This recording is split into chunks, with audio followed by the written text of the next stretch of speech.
my name is Rhiannon McGavin, or Ann. I'm 16 years old. I've been making YouTube videos since I was 12. That's 4 years creating content on this website, and I've been to every single VidCon since it started in 2010. In fact, at the VidCon 2011, I made little plush ducks for John and Hank Green. Looked a bit like this, except they were white and they had little t-shirts. So today I want to talk about the past and recent sex abuse in the YouTube Nerdfighteria DFTBA community. Let's lay some basic groundwork before we really get into it. 2% of all reported rapes turn out to be false accusations, and of that 2%, many of the victims were actually pressured by the police or the rapist's family to cover up the crime. So with that in mind, that means that at least 98% of all reported rapes are true. 54% of rape victims don't even report to the police, which can be explained for a multitude of reasons by Lex Croucher over here. Let me make something very clear. You can never do wrong by believing the victim. Even if, against all odds, their accusation is proven to be false, all you did as the bystander was believe a vulnerable person, and the word of the victim should always be placed at a much higher level than that of their abuser if you want to stay neutral or just hear both sides. You are playing into the abuser's hands. You are not being neutral, you are siding with the abuser. And you are compost, human mulch. I hope my carrots just soak up all your nutrients. If you're wondering, wait, what YouTube sex abuse? I've included a bunch of links in the description that detail it much further, but basically, Luke Connard, Alex Day, Alex Carpenter, Tom Milsom, and Ed Plant have been outed as manipulative, sexually abusive men. It's a terrible situation all around, but I hope that it will serve as a catalyst to propel the YouTube community to a much safer, healthier place, because these YouTube sex abuse scandals, they've been going on for years. Like, this is just coming out right now, but they've been going on for years, starting with Mike Lombardo in 2012. Remember him? He's in prison right now on 4 counts of child pornography-related crimes. That was 2 years ago, and it still wasn't enough to propel the YouTube community to radical change. In fact, it was the same year that the Women on YouTube panel at VidCon was downgraded to the smallest room in the Anaheim Convention Center. So maybe now that 5 of everyone's favorite quirky white guys have been outed as scumbags, we'll see some actual progress. Speaking of which, and finally getting to the main point of this video, I'm now going to talk about what exactly that progress should constitute, drawing on my experiences as an abuse survivor, as someone who works with abuse survivors, and as someone in training to intern at her local rape crisis center. So, here we have Ann McGavin's 4 steps to community success. I made them all rhyme so that it's easier to remember, so that we won't have to wait another 2 years before anyone talks about this again. I also made a little duck at the bottom because ducks are nice. Step 1. Amputate. No, not like that. I mean their whole bodies. Cut them off entirely from the community. That means no VidCon, no Summer in the City, no gatherings, no collab videos. Cut them off. When you have a rotting limb on your body, you cut it off, you amputate it, you put it in a hazmat bag, and then you burn it or dispose of it in some other way. So if you, hypothetical viewer, as a top-tier YouTuber or Tumblr famous blogger want to continue playing around with that dead flesh, that's your own deal. Keep it away from everyone else. You think that they'll change, or you just don't want to let the accounts of numerous women get in between you and your video game marathons. Again, that is your deal. Keep it away from everyone else. Don't tweet about it, don't take a selfie. Because whether you like it or not, people, usually teenagers, are looking up to you. You're a role model. Would a role model be playing Mario Kart with a known sex offender? This might seem a little harsh, but when someone steps on your foot, you say ouch. If they have proven themselves to be a serial footstepper, you get them away from other people's feet. Step 2. Vaccinate! Let the rest of the community know that this behavior and these people will not be tolerated. Write blog posts, make videos, let everyone know exactly where you stand on these issues. Stand with the victims. Know that your audience is mostly impressionable teenagers who are definitely looking to you for guidance right now. There are always going to be fans who will love their idols no matter what they do. In YouTube's case, these people are mostly teenage girls. Now, their unwavering affection for these abusive men is due, I believe, to internalized misogyny and societal grooming.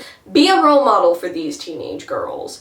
Show them what real, proper, healthy adults are like. And being a role model, you guys, it really isn't that hard. You don't do meth on camera, and you don't talk to pedophiles. That's it! It's the same thing that your mom told you on the first day of high school. Step 3. Elevate! I'm going to talk about something that might seem totally random. Brave New Voices! Brave New Voices is an international youth poetry competition. Both VidCon and BNV, Brave New Voices, are centered around creative youth. There are a lot of differences between VidCon and BNV. At BNV, there's usually about one competent, non-predatory adult for every 6 teenagers. That's the coach of the team. And it is a competition, and it's been going on for probably, 5 times the amount as VidCon has. But at Brave New Voices, the voices of the girls and women are valued and elevated and placed at such a loving, respectful place. Before the competition even starts, everyone has to attend a few meetings on social justice like feminism on site at the campus, or they're not allowed to compete. The work that these girls, including me, produce is valued at the same, if not higher level as the boys. So we have 2 youth-centered events. One appreciates teenage girls and allows them to flourish creatively in a safe environment, and the other has been slowly phasing out the Women on YouTube panel until it was held on the grass outside of the Anaheim Convention Center. Guess which one deals with sexual harassment better? Let's talk about the Women on YouTube panel, actually. So I've been to all 4 VidCons. At the very first VidCon, the first Women on YouTube panel was on the main stage. Early in the morning, everyone was there, all of the convention attendees. Now, the panelists were like Mega Kitty, Nanalu, iJustine, and, they're lovely people. They didn't really talk about being women content creators online, but they did debate plastic versus paper.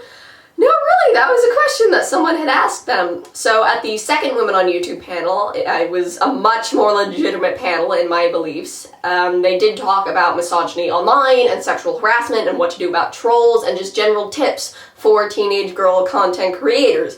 If I remember correctly, they didn't have working mics, but, these women, theatrical backgrounds, they projected. So third Women on YouTube panel was in the smallest room at the Anaheim Convention Center. It seated 50, and the line of people that wanted to get into it wrapped around the halls.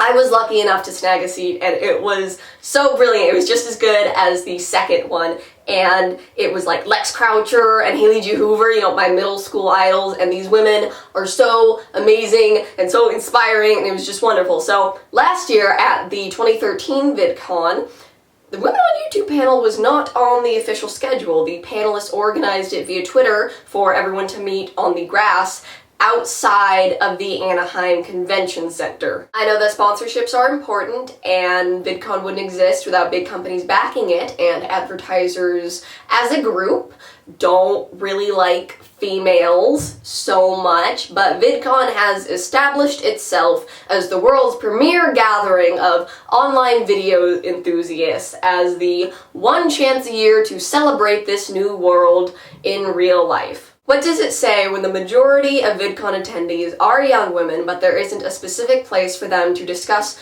their issues as women content creators and viewers? What does it say when people at the forefront of the YouTube community congratulate themselves on creating such a safe, friendly environment? Oh, so much more progressive than mainstream media.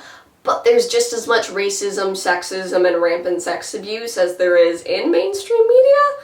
Oh, don't worry, these white boys online aren't like those white boys in movies and TV. These ones are nerdy and sing about Doctor Who and play cheap ukuleles. It's obvious that there's some time slots that need to be filled at VidCon now, with 5 more people outed as scumbags. Why not add some women YouTubers or YouTubers of color?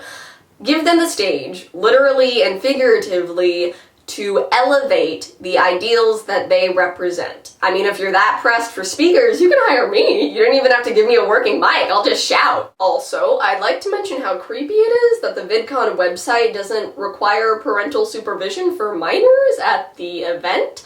Like, my mother trusted me a lot to take care of myself while we went to separate panels over the last couple of years, but it was still nice knowing that there was an adult within 600 feet who cared about my welfare and that she had to be there, especially knowing now that the conventions were apparently rife with sexual predators. If I do go to VidCon at all this year, it's because I know Krav Maga. Not everyone is like me. No one should have to be like me. No one should have to know self-defense to go to a community event. I mean, I don't have to carry pepper spray at Brave New Voices, I'm just saying. Finally, step 4, exfoliate. Now, I don't want to suggest that because men don't know how to take care of themselves hygienically, they don't know how to respond to a crisis like this, but exfoliation is a daily, sometimes twice daily, routine where you scrub dead flesh from your skin so that the smooth, healthy flesh can shine through. Sometimes you even pat some lotion on afterwards so that the nicer flesh is comforted and rewarded. So if you see someone being creepy in real life, online, doesn't even have to be YouTube related necessarily, just make your communities better in general. If you see someone being creepy, call them out on it. Stop them from being creepy. Be an active participant in making your communities better. Or if you don't have the courage or the right words to call that person out, then just invite the person that they were creeping on to get a milkshake or a slushie or something so that they have an excuse to get away. Be an active participant. That's it. 4 steps to making a safer community in VidCon and YouTube. Now, I do want to mention some great people by name who have been taking steps to make it healthier, like Vondell Swain, who stands as a perfect example of severing ties with abusers while supporting their victims, and Jeremy Fink of Welcome to Night Vale, who has refused to have any more of Milsom's music on his show. I do want to suggest to Mr. Alan Listafka, who is the founding director of DFTBA Records, I believe, and one of the head producers, and any other adults in the YouTube DFTBA community who are otherwise doing great work, you know, shutting down the web pages of these abusive men. Don't refer to sex abuse as forgetting to be awesome. People forget their keys. People don't forget to not rape people. It's a very active choice. Like, just forgetting to be awesome in this situation is just not the best word choice. And to all adults in the Nerdfighteria community, to the Green Brothers, to anyone who works at DFTBA Records, to people at the forefront of the community, please continue this work. Please make the community safer. When I was 14, I got very disenchanted with Nerdfighteria as a whole because I saw how everyone reacted to Mike Lombardo. Now, to me, as a 14-year-old abuse survivor who's just getting a hang of her panic attacks and night terrors, the response seemed apathetic, lazy, embarrassed, and ask yourself, if you happen to be a top-tier YouTuber and you're watching this, what did you do in 2012? Did you try to reach out to Lombardo's victims? Did you stop people from publicly shaming them for what a grown man did? Did you think about rape culture and how it affects the way that these events play out? Did you look closely at communities in your real life? Did you start mentoring and protecting teenage girls in some facility, online or offline? Because chances are you made a couple of posts about it on your Tumblr. You might have complained about how invasive and annoying all these questions that people are asking you are, as if getting anon questions on Tumblr are on the same level of statutory rape. Maybe you reblogged an article about Lombardo's arrest. Maybe you even went so far as to erase all of his music from your iTunes account. But if the adults had dealt with this kind of behavior in 2012, we wouldn't be dealing with it in 2014. Make it known that this is not how you treat your fans, your peers, this is not how you treat women, this is not how you treat girls, this is not how you treat humans. Please continue this work. When I was in 6th grade, I would get home from school every day, and right after I finished my homework, I would log on to YouTube and I would watch the Vlogbrothers and Charlie McDonnell, and I would think, yes, these are the people that I want to be like when I grow up. These are the people that I aspire to be. These are the good ones. So please, for the 11, 12, 13, 14, 15, 16-year-olds watching you, for everyone watching you, make it safer. Make it healthier. And finally, because I want to end on a lighter note, if you are a teenage girl watching this and you want to start making YouTube videos, or you're making YouTubers already but you want to get better, you want to hone your game, and you have any questions at all about equipment, editing, content in general, or harassment, just anything, message me on Tumblr, YouTube, email, whatever. Message me and I will give you everything I know from my 4 years of experience making YouTube videos. Thank you. Have a good night. Here's a duck. It's a nice duck. It's very squishy. I'm gonna go play Animal Crossing now until I pass out. Bye!